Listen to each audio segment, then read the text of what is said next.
பிஸ்மில்லாஹிர்ரஹ்மானிர்ரஹீம். அனைவருக்கும் அஸ்ஸலாமு அலைக்கும் வரஹ்மத்துல்லாஹி வபரகாத்துஹு. இன்று வழக்கம் போல் எங்களது இந்த ஓய்வு தினத்தில் எங்களது நண்பர்கள் தைரி 90 நண்பர்கள் வட்டத்தின் அதிகாலை நேர சைக்கிள் சவாரி இன்று சம்மாந்துறை வீரமுனை ஊடாக வருகை தந்து தற்போது ஒரு வைத்திய ஆலோசனை வழங்கலாம் என நினைக்கின்றேன்.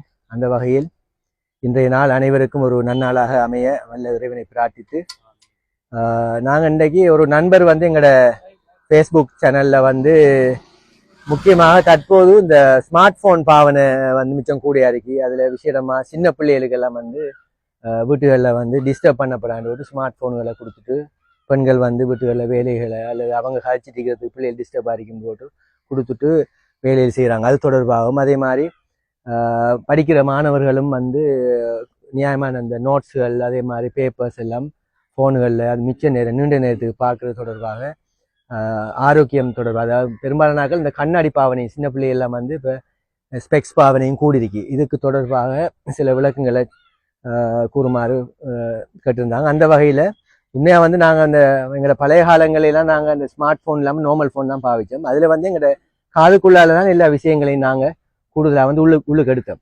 அப்போ அதனாலே எங்களோட புலனுக்குள்ளால செவிப்புலன், அதாவது கேட்கின்ற அந்த புலனுக்குள்ளால உள்ள எங்களோட நாலேஜுகள் கூட போயிட்டு, உதாரணமாக எங்களை வளர்ச்சி பக்கத்துல கதைக்கிறதுக்கெல்லாம் நாங்கள் திரும்பி பார்ப்போம், எல்லாம் செய்வோம். அப்படிதான் எங்களோட அந்த செட்டப். இப்போ வந்து சின்ன வயசுலேருந்தே இந்த பிள்ளைகளுக்கெல்லாம் வந்து கிட்டத்தட்ட ஒரு 1.5 years 2 yearsலேயே பிள்ளைகள் வந்து ஃபோனை வந்து அவங்க வந்து ஸ்க்ரீனை வந்து ரொட்டேட் பண்ணி பார்க்குற அளவுக்கு வந்துட்டு, அதனால் அவங்க விஷுவல், அதாவது கண்களால் தான் அவங்களோட எல்லா நாலேஜையும் எடுக்க பார்க்காங்க. காதுகளால் எடுக்கிற நாலேஜை வந்து அப்படி விடுபட்டு போகிறதால வந்து ஒரு ஃபியூச்சரில் வந்து ஒரு பெரிய ஒரு ப்ராப்ளம் ஒன்று வரதுக்கு சான்ஸ் இருக்குது. பிள்ளைகளுக்கு வந்து இந்த ஓட்டிசம்னு சொல்லி ஒரு கண்டிஷன், ஒரு வருத்தம் ஒன்று வருது. ஓட்டிசம்ஸ்னா அவங்க இந்த சோசியலைஸ்ட் ஆக மாட்டாங்க. அதாவது வெளியாக்குற கதை பேச்சுகளுக்கெல்லாம் இப்போ அவங்க ஒரு ஃபோன்லேயோ அல்லது ஏதோ ஒன்று செஞ்சுட்டு இருப்பாங்க, பக்கத்தில் கூப்பிட்றது கேட்காது, பக்கத்தில் கதைக்கிறதுக்கு ஆன்சர் பண்ண மாட்டாங்க. அந்த ஒரு ப்ராப்ளம் வந்து இப்போ பெரிய ஒரு ப்ராப்ளமாக வந்திருக்கு. இது மேற்கத்திய நாடுகளில் கடும் ஓவராக இருக்காங்க. இப்போ ஸ்ரீலங்காவிலேயும் அந்த பிரச்சனை கூடிக்கொண்டு வருது. அது விசேடமாக வந்து சொல்கிறாங்க, ஆய்வுகள் செல்லுது 10 வயசுக்கு 12 வயசுக்கு முதல்ல இந்த ஸ்மார்ட் ஃபோனுகளை வந்து பிள்ளைகளுக்கு கொடுக்க வேணாம்னு சொல்லி. ஏன்னா அவங்க வந்து உண்மையாக சின்ன பிள்ளைகள் வந்து அந்த நாலேஜ் எடுக்கிறதுல ஃபர்ஸ்ட்டுக்கு புலன்களை தான் அவங்களோட அறிவு எடுக்காங்க. இன்டெலெக்சுவலான அறிவு வந்து பிறகுதான் வரும். எது சரி எது போல இது செஞ்சா தப்புங்கிறதெல்லாம் வந்து அவங்க அந்த நாலேஜ் டெவலப் ஆகி அந்த இன்டெலெக்சுவலான இதுகள் வந்து பின்னுக்கு தான் கிடைக்கும். ஃபர்ஸ்ட்டு கிடைக்கிற அறிவு என்னன்னு சொல்லிச்சுன்னா சென்சுவல் நாலேஜ்னு சொல்கிற புலன்கள் அறிவு. இப்போ கண்ணால் பார்த்து இது இப்படி இருக்கு, இது அப்படி இருக்கு, இது பாப்பா, இது அம்மா, இது சகோதரன், நம்மளை விட்டுருக்காங்க என்று சொல்லி அந்த அறிகிறதான் கண்களால். அதே மாதிரி காதால் கேட்டு சொற்கள் பாவனை வீட்டுகளை பாவிக்கிற சொற்கள் அதுகளை வந்து காதால் எடுக்காங்க. அது கையால் தொட்டு பார்த்து இது சுடுவது அப்படின்னு சொல்லி அந்த புலன்களால் போடுற அறிவுகள் தான் வந்து ஃபெஸ்ட்டு கிடைக்குது. அப்போ அதில் வந்து இந்த ஃபோன் பாவனை ஸ்மார்ட் ஃபோன் வந்ததுக்கு பிறகு டிரெக்டாக கட்புலனால் படிக்கிறது தான் கூட போகுதான். அது அது அது வந்து அது கடும் டேஞ்சரான ஒரு சிக்கலை ஏற்படுத்துது ஃபியூச்சரில். அடுத்தது கண் வந்து ஸ்ட்ரெயின் ஆகுறது கூட. இப்போ கண் பிரச்சனைகள் வந்து இப்போ உண்மையாக வந்து இந்த ஒரு ஸ்மார்ட் ஃபோனை பார்த்துட்டு இருக்க போல அதில் பாருங்கள் குயிக்காக கலர் சேஞ்ச் எல்லாம் வரும் வீடியோ. இப்போ நம்மளுக்கு தெரியும், நாம் அந்நேரம் வந்து டிவி பார்க்குறதுக்கு கூட கிட்ட இருந்து பார்த்தா நம்மளோட பேரண்ட்ஸ் சொல்லுவாங்க, கிட்ட இருந்து பார்க்கணும், தூரத்துலேருந்து பாருங்கன்னு சொல்லி சொல்லுவாங்க. இப்போ ஒவ்வொரு ஆள் கையிலும் ஒவ்வொரு சின்ன டிவி வச்சுட்டு நம்ம எவ்வளோ க்ளோஸாக பார்க்கணும். அப்போ நம்மளுடைய கண்மணி வந்து வில்லைகள் வந்து அந்த சுருங்கி விரிகிற, அதாவது கடும் பவரான லைட் வரக்குள்ள கண்மணி வந்து ஒடுங்கணும், பவர் குறைஞ்ச லைட் வரக்குள்ள கண்மணி கூட ஒளிக்காற்றை எடுக்கணுன்றதுக்காண்டி விரியும். அப்போ இந்த ஒர்க் வந்து கண்மணி லென்ஸுகளுக்கெல்லாம் கூட. அப்போ அந்த லென்ஸ் வந்து கொஞ்சம் காலத்தில் அந்த அந்த சுருங்கி விரிகிற அந்த செயற்பாடுகள் வந்து ஏர்லியாகவே செயலிருந்து போகிறதுக்கு அல்லது நலிவடைகிறது சான்ஸ் இருக்குது. அதாவது நாம் ஆர்டிஃபிஷியலாக ஸ்பெக்ஸ் போட்டு தான் 1 yearக்கு ஒருக்கா 2 yearsக்கு ஒருக்கா ஸ்பெக்ஸ் போட்டு தான் நாம் அந்த விஷனை பார்க்க வேண்டிய ஒரு கட்டத்துக்கு வருது. அப்போ அது வந்து அடுத்த டேஞ்சர்னு சொல்லிச்சுன்னா எங்களோட பிரெயினும் வந்து இப்போ பழக போகுது. எப்படின்னு சொல்லிச்சுன்னா ஃபாஸ்ட்டுக்கு சடன் சேஞ்சஸ்களுக்கு தான் பிரெயின் டெவலப் ஆகுதுன்னு சொல்லிச்சுன்னா, இப்போ நீங்கள் இப்போ பார்க்கக்குள்ள டக்குன்ட்டு அந்த சீன்ஸ் எல்லாம் மாறக்குள்ள நம்மளோட டிரெக்டாக பார்வை நரம்புகளால் மூளை தான் அதை உடருது. இது என்ன சாமான், இதை செஞ்சால் அப்படி போகுது, அதை செஞ்சால் மாறுது. அப்போ அந்த குயிக் சேஞ்சஸுக்கு பிரெயின் டெவலப் ஆன உடனே அந்த பிரெயின் என்னத்தை எதிர்பார்க்கணும்னு சொல்லிச்சுன்னா எல்லாம் வேகமாக நடக்கணும். இப்போ பாருங்கள், இப்போ சொசைட்டியை பாருங்கள், எல்லாம் ஃபாஸ்ட்டாக நடக்கணும். போனால் வெயிட் பண்ணே இல்லாது. ஒரு இடத்துக்கு போனால் குயிக்காக நின்ற நெல்லுவையில் முடிச்சுட்டு போகணும். எத்தனை பேர் க்ரௌட் இருந்தாலும் நம்ம குறுக்கால போய் வேகமாக முடிச்சுட்டு போகணுங்கிற பிரச்சனை. இப்படி நம்மளோட பிரெயினை நாங்கள் பழக்கிறோம். அந்த ஃபாஸ்ட்டாக சேஞ்சஸுக்கு எங்களோட பிரெயினும் வந்து பழகுது. அப்போ இது ஒரு பெரிய ஒரு ப்ராப்ளம். அடுத்தது அடிக்ஷன் ஆயிடுச்சுன்னு சொன்னால், இப்போ ஃபோன் வந்து அடிக்ஷன் அடுத்தது. அதாவது இப்படி அடிக்ஷன் ஆயிடுச்சுன்னு சொல்லிச்சுன்னா இது இல்லாமல் இருக்கல. இது இல்லாமல் போகக்குள்ள கோபம் கூட வரும். இப்போ ஃபோனுக்கு அடிக்ஷன் ஆகுறங்கிறதான் இப்போ போதைக்கு அடிக்ஷன் மாதிரி.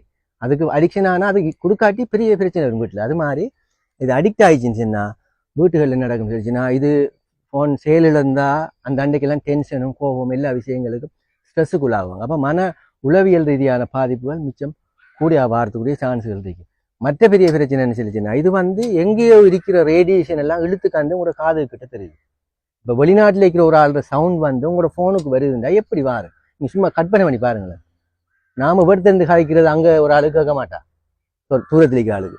அப்போ இந்த ஃபோன் வந்து எங்கேயோ பேசப்பட்ட விஷயங்கள் எல்லாம் எடுத்துக்காந்து உங்களோட காதுக்குள்ளே தெரியுதுண்டா எவ்வளோ பவர்ஃபுல்லான அந்த ரேஸ்களும் அடுத்த மின் புலங்கள் காந்த புலங்களை எல்லாம் உங்களோட இந்த இதுக்குள்ளே இருக்கிற அந்த கெஜெட் வந்து என்ன செய்யுதுன்னா இழுத்து எடுக்குது. சரியான எடுத்து உங்களோட காது கிட்ட கொண்டு வருது. அப்போ நார்மலாக வந்து இப்போ சயின்ஸை பொறுத்த வரையில இதை வந்து இதில் பேட் சைடு சொல்லாது. என்னது மார்க்கெட்டிங் இப்போ கரண்ட் ட்ரெண்டுக்கு வந்து இதில் போகணும் டெக்னாலஜின்னு வாரத்தால் அதுகளை பற்றி அதிகமாக கதைக்க மாட்டாங்க. அல்லது அது சைடு எஃபெக்ட்கள் வந்து பாதிப்புகள் வந்து சிறிதளவும்பாங்க. அல்லது அதில் ஆய்வுகள் வந்து பெருசாக நடக்கலை. சரியான ஆனால் இது வந்து நாம சும்மா யோசிச்சோம் சொல்லிச்சுன்னா ரேடியேஷன்லாம் இப்போ சொல்கிறாங்க. இப்போ ஒரு சிடி ஸ்கேன் வந்து 300 செஸ்ட் எக்ஸ்ரேட பவராம். 300 ஒரு செஸ்ட் எக்ஸ்ரே நம்ம எக்ஸ்ரே எடுக்கிறதுக்கே யோசிக்கிறேன். அது ஒரு எக்ஸ்ரேக்கு பாவிக்கிற பவரை விட ஒரு சிடி ஸ்கேனுக்கு 300 மடங்கு டோஸ் பாவிக்காங்களாம் ரேஸ். அப்போ அப்படி டேஞ்சர். அப்போ அப்படி பிற்காலத்தில் அதெல்லாம் தெரிய வரும். ஆகவே நம்ம அன்னெசரியாக வந்து இந்த ஸ்மார்ட் ஃபோன் பாவிக்கிறத குறைக்கணும். அடுத்து ஃபோன் வந்து வந்திருக்கிறது ஒரு மெசேஜை ரிசீவ் பண்ணுறது, முக்கியமான விஷயங்களை பாஸ் பண்ணுறது தான். மணித்தியால கணத்தில் கதைச்சிட்டு இருக்கிறதுக்கு அன்னெசரியாக நம்ம ஒரு அப்படி கூட கதைக்கணும். நம்ம அந்த ஆளை வீட்டை போய் கதைச்சின்னு போட்டு வந்தா மிச்சம் சந்தோஷமா இருக்கும். என்னன்னு சொல்லிச்சுன்னா சில விஷயங்கள் கதைக்கிறதுக்கு வந்து நாம நேரடியாக கதைக்கக்குள்ள வந்து கோபம் வராது, கொஞ்சம் ஒரு ஸ்மூத்தாக கதைப்போம். டெலிஃபோனில் ஒரு ஆளோட நம்ம சில விஷயங்களை கதைக்கக்குள்ள தர்க்கம் பாருது அந்த அந்த அந்த இதெல்லாம் வந்து குறையும். இப்போ நம்ம அந்த ஒரு ஃப்ரெண்ட்ஷிப்போட கதைக்கக்குள்ளையும் கூட ஒரு ஆள் வீட்டை போனால் சில விஷயங்களை சொல்லக்கூட சொல்கிற பேட்டர்ன் வந்து நாங்கள் வித்தியாசமாக சொல்லுவோம், ஒரு அன்பாக இதாக சொல்லுவோம். இப்போ ஃபோனில் கதைக்கக்குள்ள சில டைமில் ஹார்டாகவும் இருக்கும், சில டைம் ஹாஷாகவும் இருக்கும் அந்த வாய்ஸ்கள். அப்போ அவை அந்த வகையில் நாங்கள் அந்த ஃபோன் பாவனையை அவசிய தேவைகளுக்கு மட்டும் பாவிக்கணும். மற்றது வந்து இப்போ படிக்கிற பிள்ளைகள் வந்து அவங்க லேப்டாப்பில் அல்லது பெரிய ஸ்க்ரீனில் உள்ள ஒன்றில் வச்சு கொஞ்சம் தூரம் வச்சு அந்த விஷயங்களை படிக்கலாம். அல்லது அதில் பிரிண்ட் எடுத்து காப்பி எடுத்து ரீட் பண்ணி அந்த செட்டப்புக்குள்ளே கொஞ்சம் கொஞ்சம் மாறணும். நீண்ட நேரம் கூட பார்க்குறது தான் அவருக்கு பிரச்சனை. ஒரு ஷார்ட் டைம் பிரச்சனை இல்லை, நீண்ட நேரம் பார்க்கல இந்த நான் சொன்ன போல ஒரு பிரச்சனைகளும் வரதுக்கான வாய்ப்புகள் இருக்கு. விசேடமாக அந்த நைட்டுகளில் நாங்கள் ஃபோனை கூட பார்க்கக்குள்ள நான் வெளியே சொன்னேன், நான் இருட்டாகிற டைமில் மெலட்டோனின்ங்கிற ஹார்மோன் நம்மளுக்கு சுரக்க தொடங்குது. அது 9 மணிக்கும் 2 மணிக்கு இடையில் அதிகமாக சுரக்குது. எங்களோட கண்கள் வந்து கூட லைட்டை வந்து எடுக்கிற டைமில் ஆட்டோமேட்டிக்காக அந்த மெலட்டோனின் செக்ரேஷன் வந்து குறைஞ்சிடும். மெலட்டோனின் சுரப்பை வந்து சடனாக ஸ்டாப் பண்ணும். ஆகவே இருட்டாகிற டைம்லாம் மெலட்டோனின் சுரக்க தொடங்கும்.